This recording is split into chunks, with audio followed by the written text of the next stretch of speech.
achieved. Hey, what's going on, everyone? As promised, this week we'll be talking about the profession that you all wanted, and that's the Guardian. The Guardian wears heavy armor, but is a magic-based profession. This profession reminds me a lot of the Paladin in WoW, but trust me, there won't be any bubble hearthing going on here. They will definitely fill out the support role the best based on their mechanics and skill types. Although this may be true, the Guardian has some things up its sleeve that will make it a force to be reckoned with on the battlefield.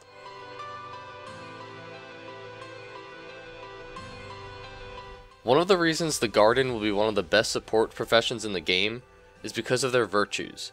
These virtues will not only buff the Guardian passively, but can also be activated to buff allies around them. The first virtue is Justice. Every 5th attack the Guardian performs will cause the target to burn. When the Guardian activates this virtue, allies around the Guardian will have their next few attacks cause burning to enemies as well.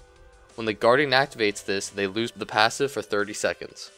The second virtue is Courage. Every 30 seconds, the Guardian is granted with a buff that will block the next attack. Activating this virtue will grant this buff to teammates and will put the passive on a 2-minute recharge. The last virtue is Resolve. This gives the Guardian passive health regeneration. When they activate this virtue, not only does it give regeneration to nearby allies, but it also removes all conditions from them as well. This also goes on a 2-minute recharge.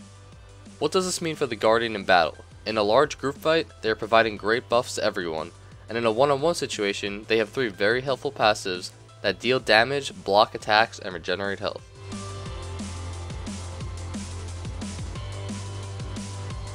The Guardian has 2 trait lines that they follow, Honor and Valor, and also have trait lines for all the weapons they have access to. Honor focuses on general buffs to the character, such as buffs to power, precision, toughness, and vitality.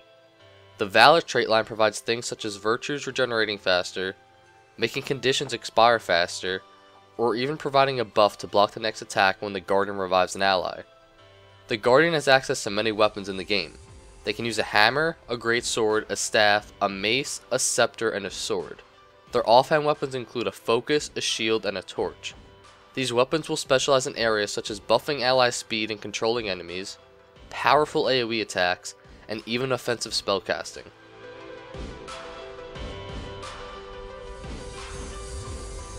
The first skill type for the Guardian are Symbols. Symbols are an effect that the Guardian can place on the ground and can either harm enemies or buff allies. They usually last for a few seconds before they run out.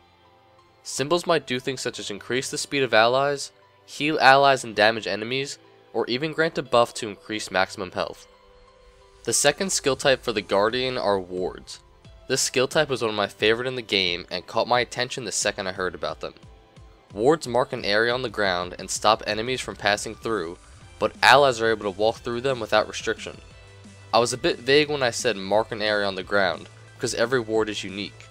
One type of ward makes a line on the ground, one creates a circle around the Guardian, and one even creates a protective shell that not only keeps enemies out, but also blocks enemy projectiles. The final skill type for the Guardian are Spirit Weapons. Spirit Weapons are an addition to the Guardian that make them a profession I don't want to come across on the battlefield. Spirit Weapons last for a set amount of time and will attack enemies that the Guardian is attacking. These Spirit Weapons cannot be attacked by enemies, and each of them have a sequence skill, similar to that of the Necromancer's minions. Sequence skills might do things such as knocking down an enemy. Spirit Weapons are utility skills, so a Guardian can have up to 3 Spirit Weapons up at a time. I like how the Guardian is looking for one-on-one fights. With the help of his virtues and his Spirit Weapons, they can be a very dangerous opponent to go up against. If a Guardian has a Spirit Weapon in all 3 utility slots, it could mean constant damage from the Guardian even if they are being CC'd. That's all for this video, guys. I hope you enjoyed it. Remember to leave the profession that you want us to talk about next in the comment section below. Also, don't forget to hit that like button and to subscribe to the channel. I'll see y'all next week.